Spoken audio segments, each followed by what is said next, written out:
கிழக்கு நியூஸ் நேயர்களுக்கு வணக்கம். நான் பத்ரி சேஷாத்ரி. நேற்றைக்கு நம்முடைய சட்டமன்றத்தில் ஓய்வூதிய திட்டம் குறித்து ஒரு கேள்வி எழுப்பப்பட்டு அதுக்கு நம்முடைய நிதியமைச்சர் பதிலும் சொல்லியிருக்கிறார்.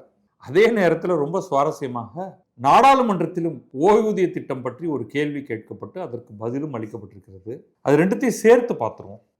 நேற்றைக்கு அதிமுக உறுப்பினர் எஸ் ராமச்சந்திரன் ஒரு கேள்வி ஒன்று சட்டமன்றத்தில் கேட்டிருக்கிறார். தாவேக்கு அளித்த தேர்தல் வாக்குறுதிகளை நிறைவேற்றுவது தொடர்பாக பட்ஜெட்டில் எந்த அறிவிப்பும் இல்லை. தமிழக அரசின் நிதி நிலைமை சரியாக குறைந்தபட்சம் 2 ஆண்டு ஆகும் என கூறியுள்ளீர்கள். அப்படியானால் தேர்தல் வாக்குறுதிகளை நிறைவேற்றவும் கால நிர்ணயம் செய்து அறிவிக்க வேண்டும். கடந்த 3 மாதங்களில் மட்டும் ரூபாய் 21,000 கோடி கடன் வாங்கியுள்ளீர்கள். கடன் வாங்க மாட்டோம் என்ற உங்களின் தேர்தல் நிலைப்பாடு என்னானது? அப்படியா சொன்னாங்க தாவேக்க? கடன் வாங்காமல் ஒன்றுமே பண்ண முடியாது. எவ்வளவு கடன் வாங்குறோங்கிறது தான் இஷ்யூவே. இங்கே பட்ஜெட்டில் ஓய்வூதியத்துக்கான நிதி ரூபாய் 14,000 கோடி குறைக்கப்பட்டுள்ளது. இது வேற.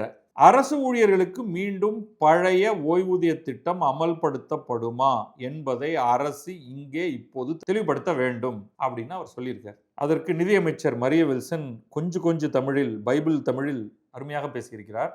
அரசு ஊழியர்களுக்கு பழைய ஓய்வூதிய திட்டத்தை நடைமுறைப்படுத்துவது தொடர்பாக அமைக்கப்பட்ட ககன்தீப் சிங் பேடி குழு தமிழக அரசு கூடுதல் கடன் வாங்க மத்திய அரசிடம் அனுமதி பெற்றால், இது ரொம்ப அப்படியே சுத்தி விடும். நான் உங்களுக்கு மெதுவாக பதில் சொல்றேன். இதை முதல்ல படிச்சிருவோம், அதுக்கப்புறம் சொல்லுவோம். தமிழ்நாடு உறுதியளிக்கப்பட்ட ஓய்வூதிய திட்டத்தை நடைமுறைப்படுத்தலாம் என பரிந்துரை வழங்கியுள்ளது. அதாவது கேள்வி என்ன கேட்குறாங்க? பழைய ஓய்வூதிய திட்டத்தை அமல்படுத்துவீர்களா? இவர் என்ன சொல்றாரு? அதை காதுல வாங்கிக்கிற மாதிரியே பண்ணல, அப்படியே விட்டுட்டார். பழைய ஓய்வூதிய திட்டத்தை அறிமுகப்படுத்துவீர்களா, கொண்டு வருவீர்களா? செய்வோம், மாட்டோம், இதுதான் பதில். ஆனா இவர் சொல்றது, ஐயா கையில காசு இல்லை. இதை நான் உங்களுக்காக டிரான்ஸ்லேட் பண்ணி சொல்றேன். கையில சுத்தமா காசு இல்லை. கப்பறையில நேரா மத்திய அரசை நோக்கி நீட்டி இருக்கிறோம். அதுக்கு சுத்தி வளைச்சு ககன்தீப் சிங் பேடி குழு மத்திய அரசு அனுமதி அளித்தால் உறுதியளிக்கப்பட்ட ஓய்வூதிய திட்டம், தமிழ்நாடு உறுதியளிக்கப்பட்ட ஓய்வூதிய திட்டத்தை நடைமுறைப்படுத்தலாம் என்று பரிந்துரை வழங்கியுள்ளது. நீங்க கேட்டது என்ன? பழைய ஓய்வூதிய திட்டத்தை கொண்டு வருவீர்களா? உப்பு இருக்கா? இவர் சொல்றாரு, எங்க தாத்தா எனக்கு காலனா கொடுத்தா புளிய கொண்டு வந்து இங்க வைப்பேன் அப்படிங்கிறார். சம்பந்தமே இல்லை. கேட்ட கேள்விக்கு இது பதிலே கிடையாது. பழைய ஓய்வூதிய திட்டத்தை கொடுக்க மாட்டார்கள், அதுதான் இதோடைய பதில். நான் உங்களுக்காக சொல்றேன், நான் டிரான்ஸ்லேட் பண்ணி. அது மட்டும் இல்லை, அந்த கடைசியா தோத்து போகிறதுக்கு முன்னாடி ஒரு சிஸ்டம் ஒன்று அறிமுகப்படுத்திட்டு போனார் முதலமைச்சர். அதுதான் தமிழ்நாடு உறுதியளிக்கப்பட்ட ஓய்வூதிய திட்டம் அல்லது டாப்ஸ், TAPS அப்படிங்கிற ஒரு ஸ்கீம். அதை பற்றி நம்ம நிறையா காணொலிகள்லாம் பண்ணி ஒரு கலக்கிட்டோம். அந்த திட்டத்தை நடைமுறைப்படுத்துறதுக்கே கையில் பைசா இல்லை. இதில் எங்கேருந்து பழைய ஓய்வூதிய திட்டத்தை கொண்டு வர்றது? இல்லாத பைசாவை உங்களுக்கு அள்ளி வாரி வழங்கிவிட்டு ஸ்டாலின் சென்றிருக்கிறார். அடுத்து வரவர் என்ன பண்ணிட்டாருன்னா, கையில் காசு இல்லைங்க, அதனால அவ்வளோதாங்க, இனிமேல் எங்களுக்கு நாங்கள் ஒரு IAS ஆஃபீஸர் தலைமையில் ஒரு குழுவை போட்டோங்க. அவங்க என்ன சொல்லிட்டாங்கன்னா, நீ இன்னும் கடன் வாங்கணும். இன்னும் ஏற்கனவே கடன் பிச்சுக்கிட்டு போகுது. இன்னும் கடன் வாங்க மத்திய அரசு அனுமதி அளித்தால் நாங்கள் தமிழ்நாடு உறுதியளிக்கப்பட்ட ஓய்வூதிய திட்டத்தை நடைமுறைப்படுத்தலாம் என்று இருக்கிறோம் அப்படின்னா அதையும் நடைமுறைப்படுத்தலை. ஜாக்டோ ஜியோ உறுப்பினர்களே, உங்களுக்கு சென்ற அரசும் இந்த அரசும் சேர்ந்து அல்வா கிண்டி கொடுத்திருக்கிறார்கள். அவ்வளோதான், அதோடைய ஃபேக்ட் தான். இப்போ என்னாச்சு? கருணை தொகை, உங்களுக்கு பென்ஷன் வரல, உங்களுக்கு தெரியும் இல்லையா? அது உங்களுக்கு யாரெல்லாம் ரிட்டையர் ஆயிருக்கீங்களோ உங்களுடைய அக்கௌண்ட்டை பார்த்தா அதில் ஒன்றும் வரவில்லை. ரொம்ப கனிவுடன் கருணை தொகைன்னு ஏதோ கொஞ்சம் பணத்தை நீங்கள் சாப்பிடணும் இல்லையா, அதுக்காக ஏதோ போட்டிருக்காங்க. அதுதான் நடந்துகிட்டு இருக்கு இவ்வளவு நாளா.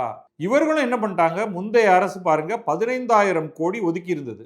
இப்ப நம்ம அதிமுக உறுப்பினர் கேட்கறத பார்த்தா அதுல 14,000 கோடியை குறைச்சிட்டாங்களாம். மத்திய அரசிடம் அனுமதி கேட்டிருக்கிறோம். யாரு? நம்முடைய நிதியமைச்சர் சொல்றாரு. முந்தைய திமுக அரசு ஓய்வூதியத்துக்கு 15,000 கோடி ஒதுக்கி இருந்தது. தமிழக அரசு கூடுதல் கடன் வாங்க மத்திய அரசு அனுமதி அளித்தால் மட்டுமே டாப்ஸ் திட்டத்தை செயல்படுத்த முடியும் அப்படின்னு சொல்லிட்டு அதுக்கு அலோகேட் பண்ணியிருந்த பணத்தையும் எடுத்து வெளில போட்டாங்க. இதற்கிடையில் டாப்ஸ் திட்ட இறுதி விதிகள் வெளியாகும் வரை ஓய்வு பெறும் அரசு ஊழியர்களுக்கு இடைக்கால நிவாரணம் வழங்க அரசாணை வெளியிடப்பட்டுள்ளது. அப்போ கடந்த சில மாதங்களாக உங்களுக்கு இந்த டாப்ஸுக்குள் வருவீர்கள் என்று சொல்லப்பட்டவர்களுக்கு பென்ஷன் கிடையாது. ஏதோ கருணை தொகை இடைக்கால நிவாரணமாக ஏதோ கொஞ்சம் வச்சுக்கங்க என்று கொடுத்திருக்கிறது. திரும்ப திரும்ப பாருங்க, மத்திய அரசு கூடுதல் கடன் வாங்க அனுமதி அளித்து எப்ப வரும் தெரியாது. டாப்ஸ் திட்டம் செயல்படுத்தப்படும் பட்சத்தில், இப்ப டாப்ஸ் திட்டம் வருமாங்கிறதும் தெரியாது. துணை பட்ஜெட்டில் ஓய்வூதியத்துக்கு தேவையான நிதியை ஒதுக்கீடு செய்து கொள்ளலாம் என்பதனால் அங்கே உட்கார்ந்திருக்கும் 15,000 கோடியிலிருந்து 14,000 கோடியை எடுத்து ரிலீஸ் பண்ணி நாங்கள் மோதிரம், மாமா சீர், அண்ணா சீர் என்றெல்லாம் வேட்டு விட ஆரம்பித்து விட்டோம் அப்படின்னு சொல்லி முடிச்சிட்டார் அவர். அது அவர் சொல்லல, அதை நான் சொல்லிக்கிறேன். அடுத்த கேள்வி, இதுதான் கிரியேட்டிவ் இன்டர்பிரிட்டேஷன் பேரு. நீங்க அவங்களோட இன்னும் அதிகமாக கடன் வாங்குறீங்களே அப்படின்னு கேட்குறாங்க. என்னன்னா, ஐயா நீங்கள்லாம் திமுகவை பார்த்து விரலை காட்டினீர்கள், ஏய் நீ கடன் வாங்குகிறாய் என்று. ஆனால் கடந்த 3 மாதங்களில் நீங்கள் மட்டும் என்ன வாழுதாம், 21,000 கோடி, 20,881, அதை ரவுண்ட் ஆஃப் பண்ணால் 21,000 கோடி. அதுக்கு அவர் ரொம்ப பயங்கர கிரியேட்டிவ் இன்டர்பிரிட்டேஷன். தமிழ் பேச தெரியுதோ இல்லையோ, இந்த மாதிரி அந்த குயுக்தியான திறமைகளை எல்லாம் நம்முடைய நிதியமைச்சர் வளர்த்து கொண்டிருக்கிறார். பாருங்க எப்படி சொல்றாருன்னா, ஆக்சுவலா இதுக்கு முந்தைய காலாண்டில் திமுக ஆட்சி நடத்திய பொழுது அவர்கள் வாங்கிய கடன் எதை கம்பேர் பண்ணுறோம் பாருங்க. உன்னுடைய வருமானம் என்ன, அப்பொழுதைய வருமானம் என்ன, இப்பொழுதைய வருமானம் என்னங்கிறத கம்பேர் பண்ணுறதை விட்டுட்டு, அப்போ நீ எவ்வளோ கடன் வாங்கின, இப்போ நாங்கள் எவ்வளோ கடன் வாங்குறோம். திமுக ஓராண்டுக்கு முன் இந்த காலாண்டில் எவ்வளோ கடன் வாங்கிச்சு, 19,337 கோடி. இப்போ தாவேகா எவ்வளோ கடன் வாங்கியிருக்கிறது, 20,881 கோடி. ரெண்டுல எது பெருசு நீங்கள் சொல்லுங்கள். 20,881 பெருசா, 19,337 கோடி பெருசா? சாதாரணமான மக்கள் சொல்லுவாங்க 20,881 தாங்க பெருசு, தாவேகா தான் திமுகவோட அதிக கடன் வாங்கியிருக்குன்ட்டு. ஆனால் செம்ம இன்டர்பிரிட்டேஷனை கொண்டு வராரு அன்பே வடிவான அமைச்சர். அவர் என்ன சொல்றாருன்னா, நம்பரெல்லாம் கம்பேர் பண்ணாதீங்கயா, பர்சன்டேஜுக்கு மாற்றிடுங்க. எதுக்கு பர்சன்டேஜுக்கு மாற்றணும், ஏன்னா அப்போ தான் நமக்கு ஆதரவான ஒரு பதில் வருது. ஸோ அதனால் அவர் என்ன பண்ணிட்டாரு, ஜிஎஸ்டி வரி வருவாய், இதுக்கு என்ன சம்பந்தம், சும்மா இவராகவே ஒரு நம்பர் எடுத்துக்கிறாரு. ஜிஎஸ்டி வரி வருவாய்னு ஒன்று எடுத்துக்கிறாரு. ஏன் உலகில் உள்ள அணுக்களின் எண்ணிக்கைன்னு ஒன்று எடுத்துங்களேன், அதையும் இதால் வகுத்து பெருக்கி ஏதாவது ஒன்று பண்ணுங்களேன், அது ஒர்க் அவுட் ஆகாது. அதனால் என்ன பண்ணிட்டாரு, ஜிஎஸ்டி வரி வருவாய் 40,67,312 கோடி. அதில் நீங்கள் வாங்கிய இந்த கடன் தொகை 0.51%. ஓராண்டுக்கு முன்னாடி ஜிஎஸ்டி வரி வருவாய் 35,67,818 கோடி இருந்துச்சான். அதில் திமுக வாங்கிய கடன் 0.54%. அப்போ பாருங்க, திமுக 0.54% கடன் வாங்கிச்சு, நாங்கள் 0.51% தான் கடன் வாங்கியிருக்கோம், நாங்கள் தான் குறைச்சி கடன் வாங்கியிருக்கோம் அப்படின்னு சொல்கிறாரு. ஏற்றுக்கிறீங்களா? ஏற்றுக்கிட்டா சந்தோஷம். ஸோ இந்த மாதிரியாக நம்ம கணக்கு காமெடி நேற்றுக்கு நடந்துச்சு. மற்ற பல காமெடிகள் நடந்தது. கணக்கு காமெடியோடைய ஃபைனல் என்னன்னா, பயங்கரமாக போராடிய ஜாக்டோ ஜியோ அரசு ஊழியர்களுக்கும் ஆசிரியர்களுக்கும் கடைசியில் ஒன்றுமே மிஞ்சவில்லை அப்படிங்கிறது தான். இப்போ டாப்ஸ் வருமா தெரியாது, பழைய ஓய்வூதிய திட்டம் சான்ஸே இல்லை. அப்போ என்னதான் எங்களுக்கு விடிவு காலம் போய் கேளுங்க, சொல்லுவாங்க. இப்போ மத்திய அரசுக்கு கேள்விக்கு வந்துடுவோம், நாடாளுமன்றத்துக்கு போயிடுவோம், அங்கே என்ன நடக்குதுன்ட்டு. பழைய ஓய்வூதிய திட்டத்தை அமல்படுத்துவீர்களா, ஐடென்டிக்கல் கேள்வி தானே. நிதித்துறை இணையமைச்சர் பங்கஜ் சௌத்ரி எழுந்து என்ன சொல்றாருன்னு பாருங்க. மத்திய அரசுக்கு அதிக நிதிச்சுமையை ஏற்படுத்தும் என்பதால் பழைய ஓய்வூதிய திட்டத்தை மீண்டும் அமல்படுத்துவது குறித்து மத்திய அரசு பரிசீலிக்கவில்லை. புரிஞ்சிருச்சா? ஆன்சர் தெளிவா இருக்கா? செய்வீர்களா? மாட்டோம், எங்களுக்கு நிதிச்சுமை அதிகரிக்கும், செய்ய முடியாது. கரெக்டு தானே? இங்கே அதானே சொல்லியிருக்கணும். என்ன பண்ணுறாங்க பாருங்க. இங்கே எழுத்துப்பூர்வமாக இந்த பதில் அவங்க கொடுத்ததில் ரொம்ப தெளிவாக கொடுத்துட்டாங்க. தேசிய ஓய்வூதிய திட்டத்தை கொண்டு வந்து அதுக்கு பிறகு அது ஒருங்கிணைந்த ஓய்வூதிய திட்டம் என்றாகி அது செயல்பாட்டில் இருக்கிறது. பழைய ஓய்வூதிய திட்டம் கொடுக்க முடியாது. அது ஹாரிபிள் ஒரு burden on state and central government. இதை பற்றி நான் விளக்கமாக பேசியிருக்கேன், பழைய காணொலிகளில் இருக்குது. அப்போ ஸ்டேட்ஸ் என்ன பண்ணலாங்கிறது அடுத்த கேள்வி வருது. ஏன்னா அப்போ தமிழ்நாடு மாதிரியான ஸ்டேட்டில் பழைய ஓய்வூதிய திட்டம்னு கேட்டுகிட்டே இருக்காங்க. அதுக்கு ரொம்ப தெளிவாக மத்திய அரசு சொல்லிவிட்டது, உங்கள் இஷ்டம். நீங்கள் ஒரு மாநிலம், உங்கள்கிட்ட பணம் இருக்குன்னா நீங்கள் என்ன சொல்லுவாங்க இல்லையா, முடி இருக்கிறவங்க கொண்டை போட்டு முடிஞ்சு வச்சுக்கலாம். முடியே இல்லாதப்போ எனக்கு கொண்டை வேணும்னு கேட்டால் ஒன்றும் கிடைக்காது, அவ்வளோதான். அள்ளி வாரி முடிஞ்சு கொண்டையை போட்டுக்கிறதுக்கு தலையில் இருக்கணும். தேசிய ஓய்வூதிய திட்டத்தில் இருந்து மீண்டும் பழைய ஓய்வூதிய திட்டத்துக்கு மாறிக்கொள்வது மாநிலங்களின் தனிப்பட்ட விருப்பம். செய்யக்கூடாதுன்னு மத்திய அரசு சொல்லல. ராஜஸ்தான், சத்தீஸ்கட், ஜார்க்கண்ட், பஞ்சாப் மற்றும் இமாச்சல பிரதேசம் 5 மாநிலங்களும் இவ்வாறு பழைய ஓய்வூதிய திட்டத்துக்கு மாறியுள்ளன. 5 மாநிலமும் மகா மட்டரகமான பிஸ்கல் பாலிசியை கடைபிடித்துக் கொண்டிருக்கின்றன என்பதையும் சொல்கிறேன். இவை 5ம் இந்த மாற்றத்தை செய்தது அங்கே காங்கிரஸ் அரசுகள் ஆட்சியில் இருக்கும் பொழுது. எல்லாருடைய பட்ஜெட்டும் படுமோசம். ஐ திங்க் பஞ்சாப்ல ஆம் ஆத்மி கட்சி ஆட்சி வந்த பிறகுதான் இதை மாற்றினார்கள் நினைக்கிறேன். மற்ற இடங்களுக்கெல்லாம் இந்த அருளிச்செயலை செய்தது காங்கிரஸ் அல்லது காங்கிரஸோடைய துணையுடன் ஆட்சியில் இருக்கக்கூடிய ஜார்க்கண்ட் எடுத்துக்கிட்டிங்கன்னா ஜார்க்கண்ட் முக்தி மோர்ச்சா. கையில் பைசாவே இல்லாவிட்டாலும் ஆட்சியை பிடிக்க வேண்டும் என்ற காரணத்தினால் பொய்யாக வாக்குறுதிகளை கொடுத்து இன்றைக்கு பழைய ஓய்வூதிய திட்டத்தில் மாட்டிக்கொண்டு அல்லல் படுபவர்கள் ராஜஸ்தான், சத்தீஸ்கட், ஜார்க்கண்ட், பஞ்சாப் மற்றும் இமாச்சல பிரதேசம். இதில் சத்தீஸ்கரில் ஆட்சி மாற்றம் ஏற்பட்டுடுச்சு, ராஜஸ்தான்லையும் ஆட்சி மாற்றம் ஏற்பட்டுடுச்சு. மீண்டும் பாஜக வந்திருக்கிறார்கள். ஆனால் 5 ஆண்டுக்கு ஒரு முறை பென்ஷன் ஸ்கீமை மாற்றிட்டு இருக்க முடியுமா? பாரதிய ஜனதா இதை எவ்வாறு ஹேண்டில் பண்ண போகுதுங்கிறது தெரியல. பழைய ஓய்வூதிய திட்டத்துக்கு மாறுவதால் ஏற்படும் தாக்கங்களை தனது மாநில நிதி தணிக்கை அறிக்கையில் தலைமை கணக்கு தணிக்கையாளர் CAG comptroller and auditor general குறிப்பிட்டுள்ளார்.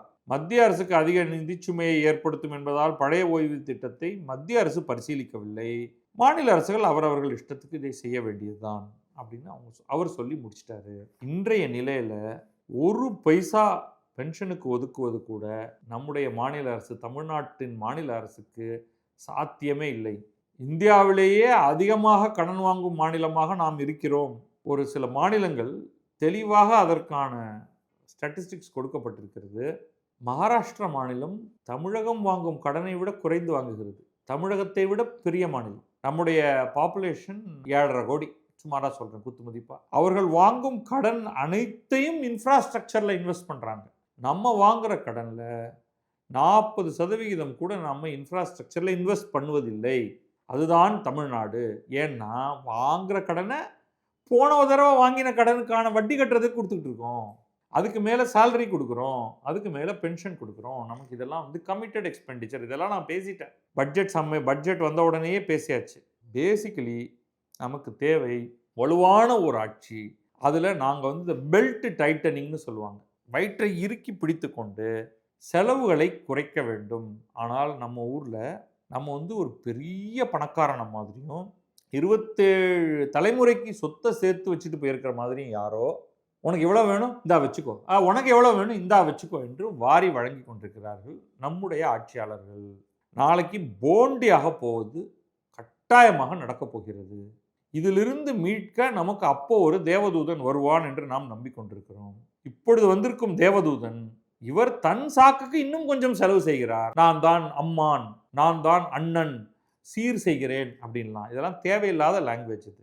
சரி, நீ சோறு கொடுக்குற, நல்லா இருக்கு, இன்னும் கூட கொஞ்சம் அதில் கூட இன்னும் கொஞ்சம் சேர்த்து கொடு, பரவாயில்ல, உங்களுக்கு விலையில் அதுவும் நேற்றுக்கு பேச்சு நடந்தது. அப்போ நியாயமாக உணவு அமைச்சர் எழுந்து கேட்டார், நீங்கள்லாம் உண்மையிலேயே ரேஷன் கடையில் விற்கும் அரிசியை வாங்கி சாப்பிடுவீர்களா? உண்மையை சொல்லுங்கள்னு ஃபஸ்ட்டு ஆள் இவன் பாராட்டவும் வேணும் இல்லையா, கேட்குறாரு. கடையில் விற்கும் ரேஷன் கடையில் விற்கும் அரிசி கருப்பாக இருக்கிறது, நாற்றம் அடிக்கிறது, ஓரளவுக்கு பணம் இருக்கிற ஒருத்தனும் அதை வாங்கி திங்க மாட்டான். இதுக்கு நடுவில் விரல்ல மோதிரம் போடுறேன், இதுக்கு அதை கொடுக்குறேன், அதுக்கு இதை கொடுக்குறேன் அப்படின்னு வர வேண்டியது. முதல்ல அரிசியை ஒழுங்காக போடுங்கயா.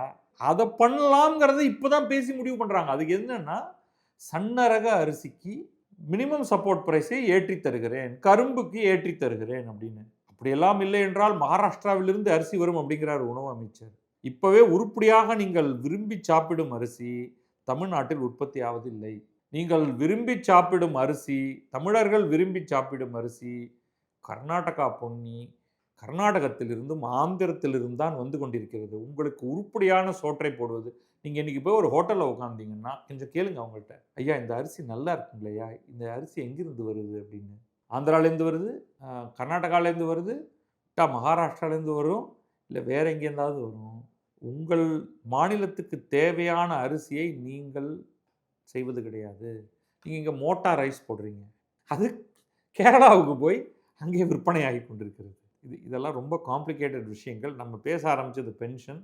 மீண்டும் ஜாக்டோ ஜியோ நண்பர்களுக்கு சொல்லிக்கொள்வோம், உங்களுக்கு பழைய ஓய்வூதிய திட்டம் வராது. நம்ம திமுக உங்களுக்கு ப்ராமிஸ் பண்ண தமிழ்நாடு உறுதியளிக்கப்பட்ட ஓய்வூதிய திட்டம் வருவதற்கே கப்பறை ஏந்தப்பட்டிருக்கிறது. அதில் யாரேனும் கடன் போட்டால் உங்களுக்கு அது கிடைக்கலாம். வாழ்த்துக்கள், நன்றி, வணக்கம். நான் பத்ரி சேஷாத்ரி. இது கிழக்கு நியூஸ்.